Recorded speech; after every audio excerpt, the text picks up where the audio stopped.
බෝස්ගේ දෙපැත්තට වඩ රස්සට හස්සක කුලමු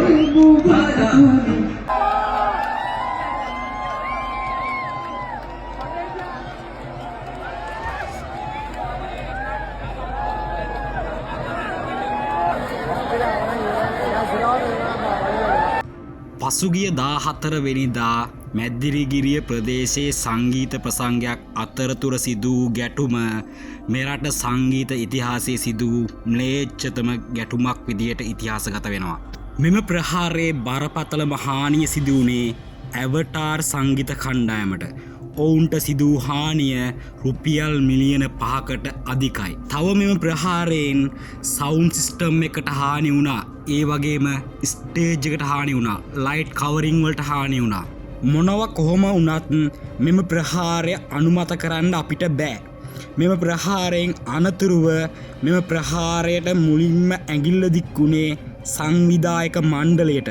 හැබැයි ඔවුන් කෙලින්ම ඇඟිල්ල දික් කළේ වස්තිලාට. ඒ වගේම වස්තිලා මේ පිළිබඳව දැක්වුවේ මෙවන් අදහසක්. වෙලාවට වැඩ කරන්න දෙකට ගන්න ඕනේ. 11 විතර ගිහලා ස්ටේජ් නගින්න එක නැති එක වැරද්දා.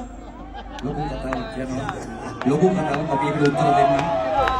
අපි රෑ 11:30 වෙද්දී ඔය කියන තැන හිටියේ. මේක නීතිමය ප්‍රශ්නයක් හින්දා අපි ඒක ඉදිරියේදී දැනුම් දෙන්නම් මේක පොලිසියෙන් උත්තර ප්‍රශ්නයක්. රෑ 11:30ට ගිය දෙයට මියුසික්. අපි කියන දාවෙද? 11 අමු කියන එක අපි 11 නෙවෙයි අකෝ 12යි වෙලාව. අපි පොලිසියත් එක්ක එතුමිට බදාගමු. මේක රටේ මිනිසුන්ව නොමග යවන වැඩ. ඇත්තටම හිත වැඩ. අපි හැමෝත් එක්ක මොහොතින් මේ වැඩේ කරගෙන ස්තුතියි. කොහොම හරි අපි මේ පිළිබඳව කළ සොයා බැලීමේදී අපිට සොයාගත හැකි වූයේ වස්ති කණ්ඩායම මෙම සංගීත ප්‍රසංගයට ප්‍රමාද වෙලා පැමිණි බවත් එම නිසා සංවිධායක මණ්ඩලය විසින් ඔවුන්ට ගෙවන්න තිබ්බ මුදල ගෙවීම ප්‍රතික්ෂේප කළා කියලා. කොහොම හරි මේ වෙනකොට මේ වැරද්දේ බෝලය සංවිධායක මණ්ඩලය හා වස්ති කණ්ඩායම අතර අතින් අතට මාරු වෙන ස්වභාවයක් අපිට දකින්න පුළුවන්. තව දෙයක්, මෙම සංගීත සංදර්ශනයට එල්ල වූ ප්‍රහාරයෙන් මැදිරිගිරිය ප්‍රදේශයට විශාල කැරලක් සිද්ධ වුණා. මෙම සංගීත ප්‍රසංගයට පැමිණි බොහෝ ප්‍රේක්ෂකයින් ආවේ හිඟුරක්ගොඩ මැදිරිගිරිය යන ප්‍රදේශවලින්.